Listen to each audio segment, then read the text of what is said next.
Puedo ofrecer a usted mismo y General Marshall mis mejores gracias por el día más interesante e instructivo que han permitido pasar con sus tropas.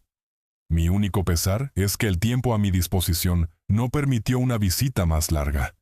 He tenido experiencia considerable de tales inspecciones, y puedo decir que nunca he estado más impresionado que con el porte de los hombres que vi. La determinación imperturbable, por lo tanto sombría, que fue evidente en todas partes, no solo en las tropas de temporada, sino en los cuerpos recién reclutados, augura mal para nuestros enemigos. Esa carta fue escrita la mañana del 25 de junio de 1942. El hombre que la escribió fue Winston Churchill, primer ministro del Reino Unido. Tenía 67 años. Había estado en guerra por casi 3 años. El día anterior, había estado parado en un campo de desfile en Carolina del Sur observando soldados estadounidenses entrenar en el calor de verano.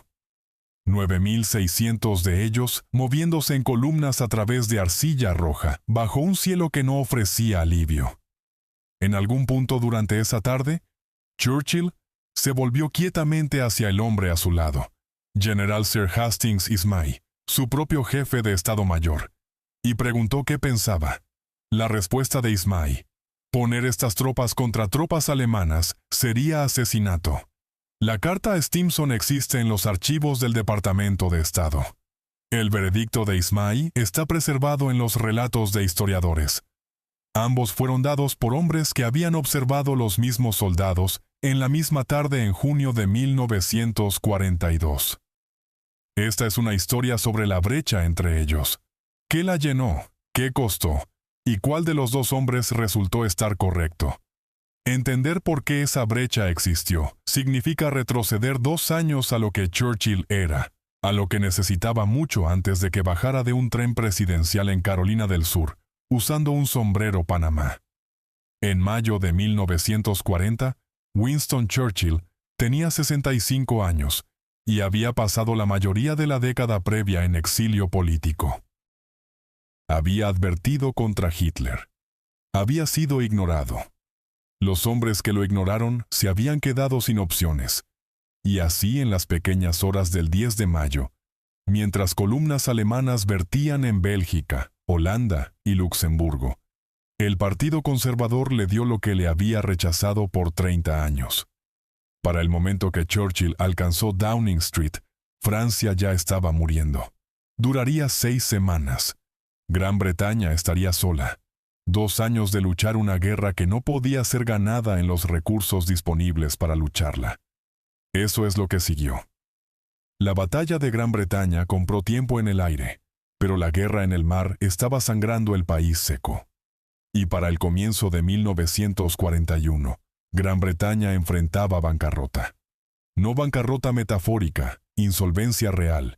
El punto en el cual el efectivo para comprar municiones y comida estadounidenses simplemente se agotó. Churchill tuvo que suplicar. No estaba en su naturaleza y no tuvo elección. En febrero de 1941, fue a la radio y dirigió un discurso a través del Atlántico a Franklin Roosevelt. Lo cerró con una línea que se volvería famosa: denos las herramientas y terminaremos el trabajo. En privado, dijo algo bastante diferente. Churchill dijo a su secretario privado que el amor estadounidense de hacer buen negocio podría llevarlos a despojar a Gran Bretaña de cada recurso realizable, antes de mostrar cualquier inclinación de ser el buen samaritano. No estaba equivocado. Lo dijo de todos modos.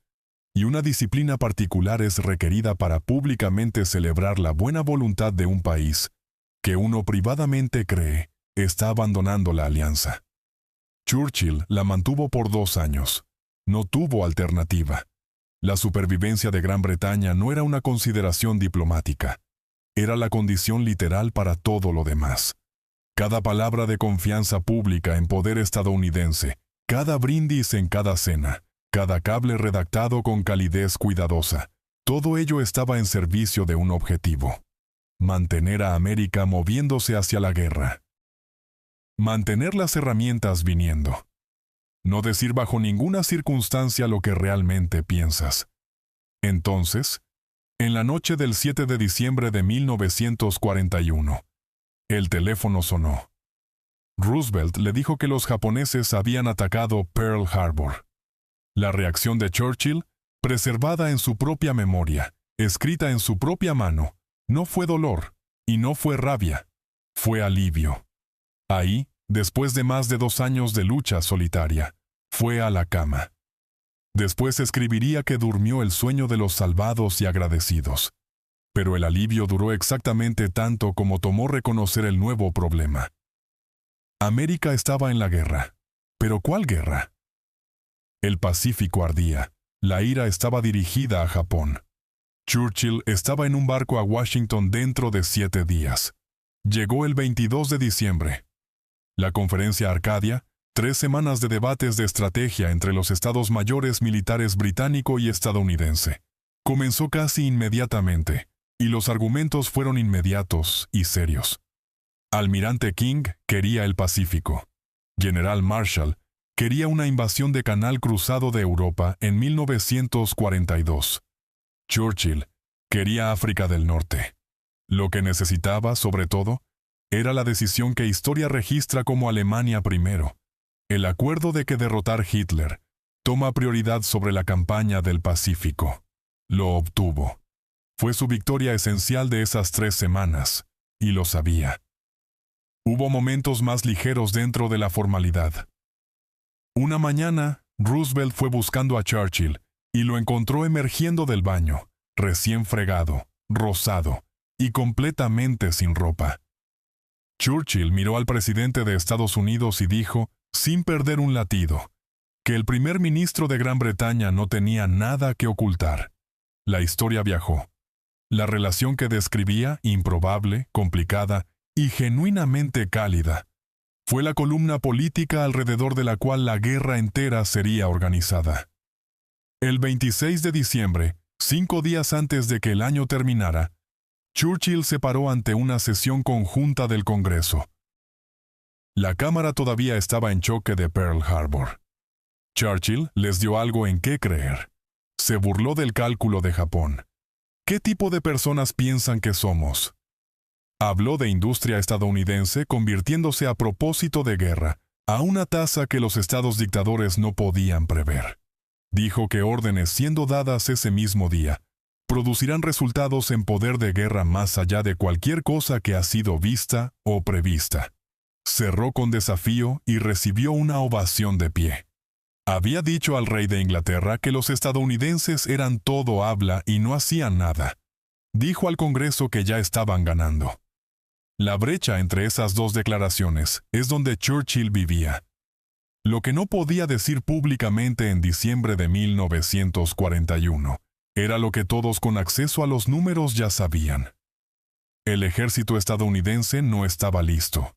Los oficiales a nivel de compañía no tenían experiencia de combate. El entrenamiento dependía de métodos diseñados para un ejército que todavía no había luchado contra nadie. América tenía la capacidad industrial para ganar la guerra.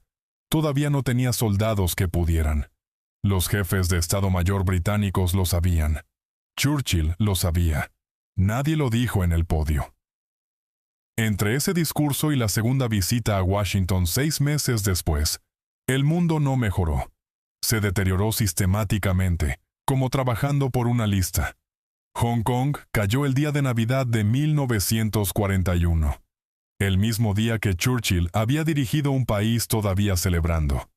Singapur cayó en febrero de 1942, la peor derrota militar británica en 2 siglos.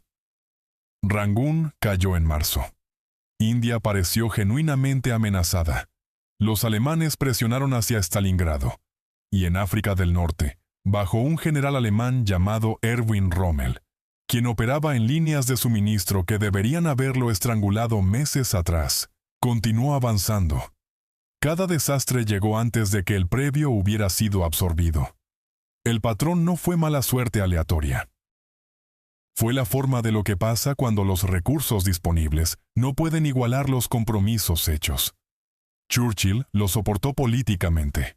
Después observaría que cualquiera esperando derrotarlo en Parlamento tendría suerte de reunir 20 votos. Pero soportarlo políticamente no fue lo mismo que tener opciones. Para junio de 1942, las opciones de Churchill estaban estrechándose, los desastres estaban agravándose, y la máquina militar estadounidense, cuya existencia había estado públicamente celebrando, todavía estaba en la evaluación privada de su propio Estado Mayor, no lista para luchar. Voló a Washington el 21 de junio. La reunión con Roosevelt ya estaba arreglada. La agenda era la invasión de África del Norte. Entonces, el mensaje llegó. Churchill estaba en la oficina oval. Roosevelt fue entregado un trozo de papel rosado. Lo leyó y entonces lo pasó sin una palabra. 33,000 tropas británicas y de la Commonwealth se habían rendido en Tobruk. Una fuerza alemana mitad de su tamaño aceptó la capitulación. El puerto, los suministros, la guarnición, idos. Churchill absorbió esto en silencio. Estaba sentado dentro de la evidencia de poder estadounidense, rodeado por generales estadounidenses, recibiendo las peores noticias de la campaña norteafricana. No había forma de manejarlo. Simplemente llegó. Roosevelt lo miró y dijo: ¿Cómo podemos ayudar? Ni una palabra de recriminación, ni una pregunta sobre qué fue mal. 4 palabras, quietamente entregadas, y Churchill tuvo su respuesta. La respuesta, organizada en gran parte por General George Marshall, fue Fort Jackson. No argumentes estrategia, corría la lógica de Marshall. No produzcas números o proyecciones. Llévalo a Carolina del Sur y déjalo ver por sí mismo. Fort Jackson era una base de entrenamiento de infantería. Entonces, apoyando la formación de 9 divisiones, 9,600 soldados, columnas de armadura y artillería, y el primer batallón de la 503ª Infantería de Paracaídas de Fort Bragg, esperando saltar. En la tarde del 23 de junio, Churchill, Ismay, Stimson, Marshall y sus estados mayores abordaron el tren presidencial sur. El país que estaban viajando había estado en guerra por exactamente 6 meses. Los soldados que estaban a punto de observar nunca habían luchado contra nadie. El tren llegó a Fort Jackson a las 11 de la mañana siguiente, y Churchill bajó del carruaje directamente al campo de desfile. Estaba usando un sombrero Panamá. El calor ya era sofocante. Carolina del Sur a finales de junio no negocia, y el aire tenía la calidad gruesa y cercana de un lugar donde sombra es una teoría. Churchill describió bajar directo al campo de desfile, que recordó las llanuras de India en el clima caliente. Sabía cómo se veían campos de desfile calientes. Había inspeccionado soldados en 3 continentes a través de medio siglo. Tenía 67 años, compacto y pesado por el pecho, entrecerrando ojos contra el sol de Carolina bajo el ala ancha de un sombrero que pertenece a una fiesta de jardín. 9,600 hombres estaban en revista. Infantería, entonces tanques, entonces artillería, moviéndose en columnas, los tambores de sus botas en la arcilla roja, llevando a través del suelo abierto. El suelo tembló. Churchill observó. Asintió. No dijo nada que se escriba. Entonces los paracaidistas. El 503 estaba esperando cerca del aeródromo. Su equipo, morteros ligeros, rifles, paquetes de suministro, estaba dispuesto en el primer plano antes de ser rodado a caídas. Churchill fue entregado un walkie-talkie. Era, aparentemente, la primera vez que había usado uno. Lo sostuvo de la manera que un hombre sostiene algo cuyas mecánicas no ha decidido completamente confiar. Y escuchó. Los aviones de transporte corrieron su aproximación. Los comandos de salto crujieron en su oído. Y entonces, uno por uno, mientras cada hombre se lanzaba por la puerta, una sola palabra cortó por la estática. Jerónimo. Lo que nadie planeó fue el viento. Un viento alto había subido a través de la zona de caída, y los paracaidistas no estaban descendiendo, estaban siendo lanzados. Aunque Churchill después diría que los saltos fueron bastante los más notables que jamás he visto. Paracaídas abrieron peligrosamente cerca del suelo. Hombres aterrizaron duro, deslizándose a través del pasto, rodando, levantándose desorientados. El viento los llevó donde quiso, y los hombres dentro de los arneses no tuvieron voz en el asunto. Un soldado cayó directamente frente al estrado de revista, golpeó el suelo y yació quieto, no levantándose. La preocupación de Churchill fue visible, una expresión que cuesta algo en un hombre practicado en no mostrarla. Por un momento, el soldado simplemente yació ahí, aturdido, el pasto aplanado alrededor de él. Entonces sacudió su cabeza, se puso de pie, corrió para reunirse con su unidad. Churchill asintió.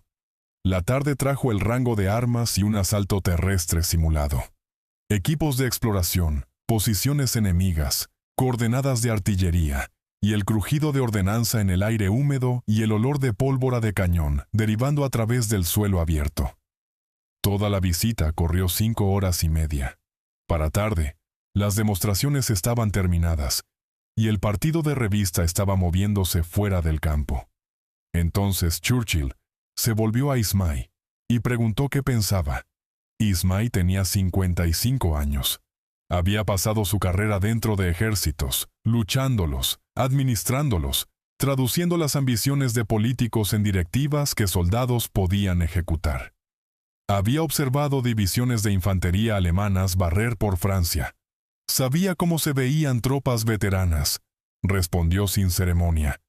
Poner estas tropas contra tropas alemanas sería asesinato. Ahí está la carta pública. Ahí está el veredicto de Ismay, ambos entregados dentro de horas uno del otro, y por hombres que habían observado los mismos soldados en el mismo suelo. Churchill no podía decir lo que Ismay dijo. No a Stimson, no a Marshall, no a Roosevelt, no en ningún lugar que sería leído o reportado, o viajaría de regreso a través del Atlántico. Gran Bretaña estaba corriendo en líneas de suministro estadounidenses, voluntad política estadounidense, y la fe de que la alianza sostendría. Cada palabra que Churchill escribió sobre esta visita fue escrita por un hombre que no podía permitirse escribir cualquier otro tipo de palabra. La mañana después, escribió a Henry Stimson.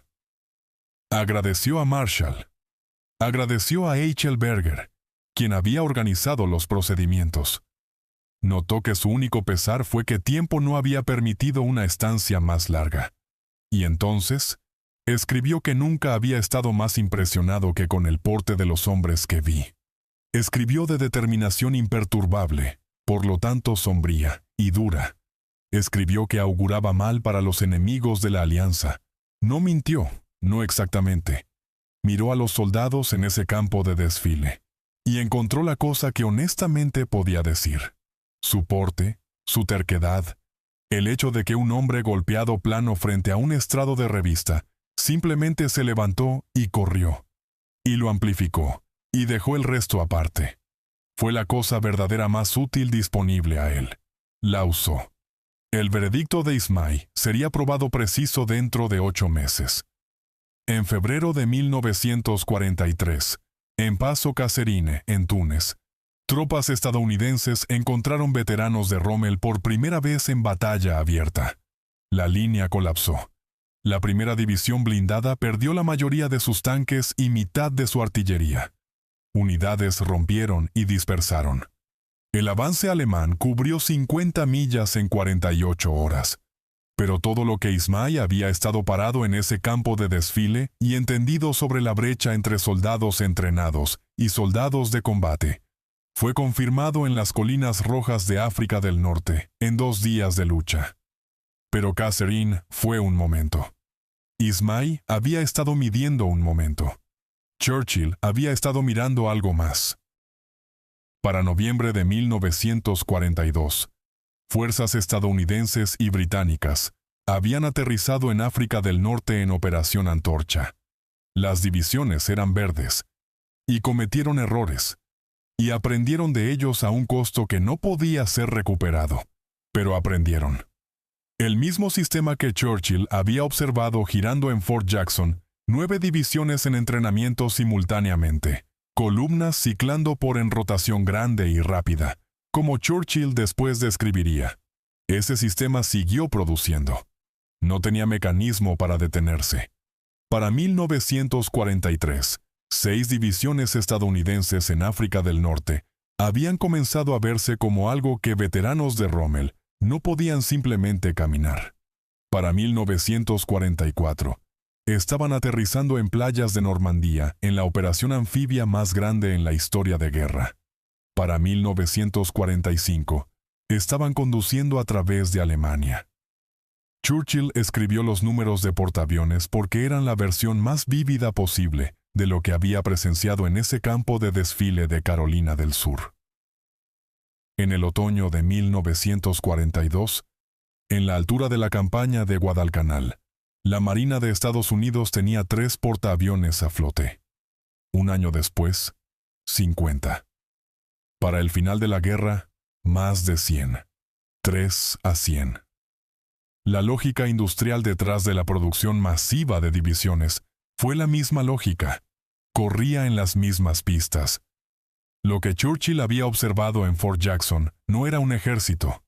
Era el sistema que producía ejércitos, ciclando por sus rotaciones en un campo de desfile de arcilla roja en el calor de Carolina, indiferente a los límites de lo que cualquier cohorte única de soldados podía hacer. Ismay estaba mirando a los soldados. Churchill estaba mirando a la máquina. Escribiría sobre ello años después desde la distancia segura de victoria. El ejército estadounidense, escribió, fue un prodigio de organización, de improvisación. Escribió del pequeño ejército estadounidense de solo unos pocos cientos de miles de hombres, no mucho antes de la guerra, dando paso a la fuerza poderosa de millones. Lo llamó una maravilla en historia militar. Escribió específicamente de lo que había visto esa tarde de junio, la producción masiva de divisiones moviéndose por su entrenamiento en rotación grande y rápida. Había escrito la carta de Stimson con el cálculo de un diplomático, pero escribió los pasajes de memoria con algo que suena muy parecido a asombro genuino. 2 documentos diferentes, 2 hombres diferentes, escribiéndolos en un sentido. El hombre bajo presión y el hombre mirando de regreso desde seguridad, pero el argumento es el mismo en ambos. Lo que Churchill eligió alabar en junio de 1942 no estaba equivocado. Estaba temprano. Tenía 67 años en ese campo de desfile.